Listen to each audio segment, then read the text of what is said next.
Hello friends, welcome to Wagner Liqueurs. Today, I'm going to show you how to prepare a homemade gin without the need for a still. The process is very simple. You just need patience. These twigs I have here come from hemp.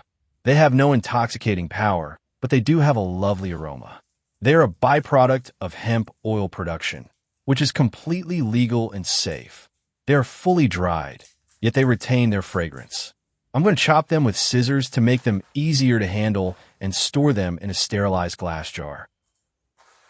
Here I have all my botanicals laid out: cloves, hemp twigs, juniper berries, and pink peppercorns. I'm going to use 10 of hemp twigs. I want their relaxing profile to be the star, and I want to remind you that this botanical is safe. It doesn't have the same psychoactive power as its cousin, marijuana, which I don't use because it isn't legal in my country. These branches will provide citrusy, herbal, and woody notes. I need to use at least 20 of juniper. It must be the protagonist, otherwise you wouldn't be making gin. They provide resinous, citrus, and woody notes. Cloves add sweetness and spicy notes that bring a touch of mysticism to our gin's personality. We shouldn't overdo it, so I'll only use 5 Finally, the pink peppercorns reinforce a woody, spicy aroma and add a lot of character. We won't overdo those either. 5 will be enough. And so, the botanical stage is ready. We've used 40 in total, which is more than enough to aromatize a liter of gin. If you want a stronger profile, use less spirit, perhaps around 500 milliliters. That is what I'll be doing today. Right here is my vodka, which I distill in my workshop for educational purposes, but for the sake of romanticism, I've named it Witch Blood. It's a very neutral vodka that I craft from malted barley.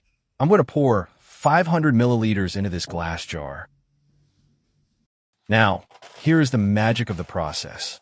Watch how I place this paper filter, the kind used for coffee. It's perfect for suspension maceration. Notice how I secure it with plenty of adhesive tape. We don't want it to collapse and ruin the gin. On top of the secured filter, I'll place a second one, but I won't tape this one down. This will allow me to remove the botanicals later with great ease, as you'll see. On this filter, being careful not to tear the paper, I'll place the botanicals. Now we close the jar. We are going to macerate this in a dark, dry place for at least 3 months. This technique is called suspension maceration. The botanicals never touch the vodka, but they do impregnate it with their aroma. After 3 months, our gin is ready. We open the jar and remove the botanicals. They have nothing left to give. We remove the paper, and we are left with a gin that is perfectly crystal clear and aromatic. I can assure you the quality is top tier. It has nothing to envy from commercial gins. This technique delivers very delicate, balanced aromas and a crystalline appearance that isn't easily achieved through distillation.